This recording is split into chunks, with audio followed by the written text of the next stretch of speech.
안녕하세요, 청취자 여러분. 오늘은 조선시대로 한번 가보겠습니다. 끊임없이 해안을 괴롭혔던 왜구 문제, 여기에 조선이 어떻게 맞섰는지 좀 깊이 들여다볼까 합니다. 네, 제공해주신 자료들, 데일리 NK 기사도 있고, 위키백과 또 제주대 논문 같은 걸 보면서요, 당시 조선의 안보 대응, 그 핵심을 좀 파헤쳐 보겠습니다. 바로 시작하죠? 네, 이게 당시 조선의 고민이 지금 우리에게도 생각할 거리를 많이 던져주는 것 같습니다. 국가 안보의 컨트롤 타워였던 비변사가 어떻게 변해갔는지, 그리고 삼포외란이라는 아주 구체적인 위기 상황, 또 전략적으로 아주 중요했던 제주도의 방어 시스템은 어땠는지, 이런 것들을 중심으로 해서요, 청취자분들이 궁금해하시는 지점들을 같이 한번 파보겠습니다. 좋습니다. 그럼 먼저 그 국가 차원의 대응기구, 비변사 이야기부터 풀어볼까요? 데일리 NK 자료 보니까 이게 처음부터 쭉 있었던 건 아니라고요. 맞아요. 처음엔 임시기구였죠. 1522년, 그러니까 중종 때인데요. 외구 침입이 자꾸 심해지니까 변방 문제만 다루는 회의체로 잠깐 만든 거예요. 아, 임시로? 네. 그러다가 1555년에 을묘해변이라고 큰 사건이 터지거든요. 그걸 겪고 나서야 아예 상설기구로 딱 자리를 잡게 됩니다. 이게 근데 단순히 군사 문제만 다룬 게 아니고요. 국가 위기 때는 암행어사나 아니면 전국을 돌아다니던 보부상들 있잖아요. 네네. 이런 정보망까지 써서 정보를 모으고 분석하는 그런 역할까지 했어요. 정보기관 역할도 했군요. 그러다가 임진왜란을 거치면서는 그 힘이 엄청 커졌다고 하던데요. 아, 그렇죠.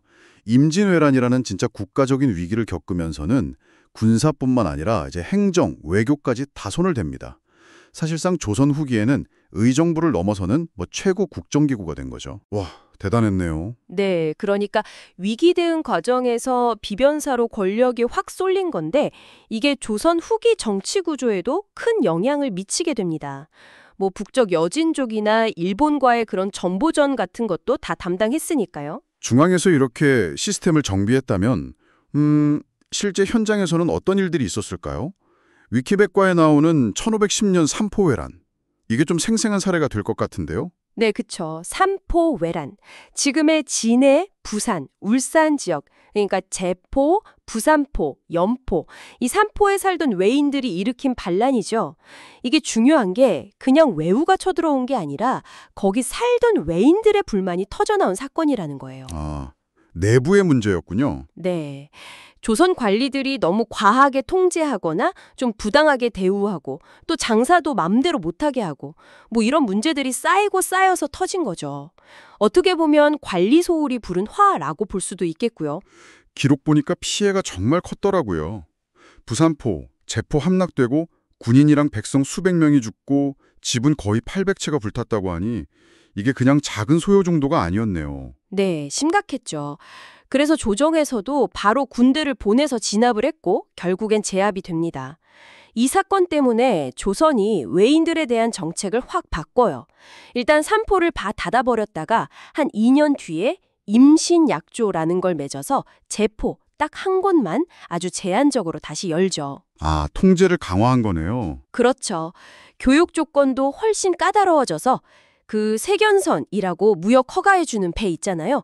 그 수를 절반으로 줄이고 50척에서 25척으로 또 주는 쌀이랑 콩, 새삼이도 양도 딱 절반으로 깎아버립니다.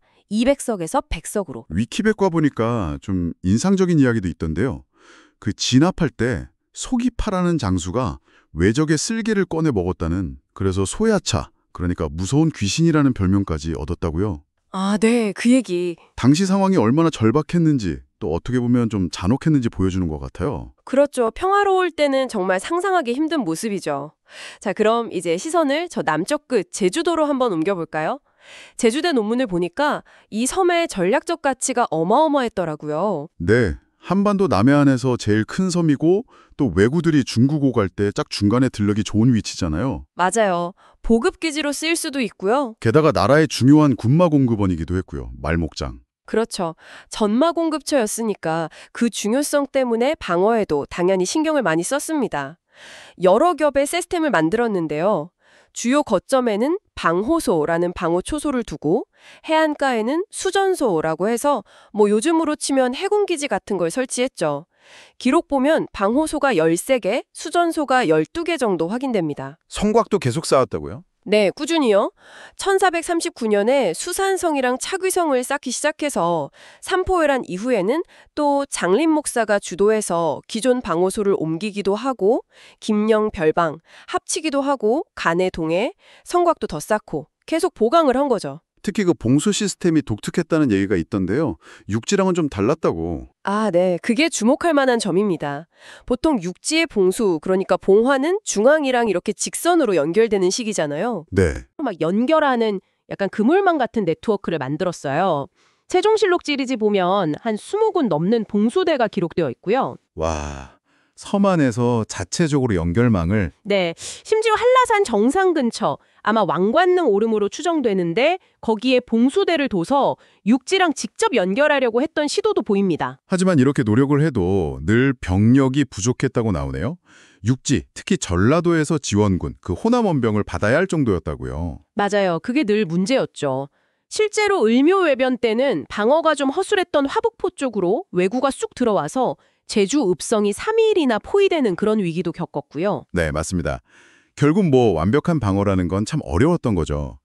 정리해보면 조선은 계속 변하는 외구 위협에 맞서서 중앙에서는 비변사를 통해서 정보를 꽉 쥐고 정책을 만들고 또 제주도 같은 지방에서는 성곽 쌓고 봉수 올리고 그 지역 특성에 맞게 방어 시스템을 만들려고 애썼습니다.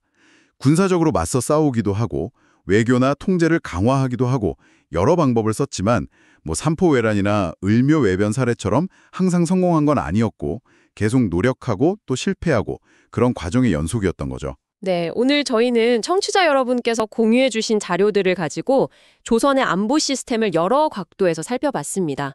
국가 최고기구의 고민부터 저 멀리 변방 섬에 치열했던 방어 노력까지 나라를 지키기 위해서 참 다각도로 애썼던 조선의 모습을 본 것 같습니다. 네.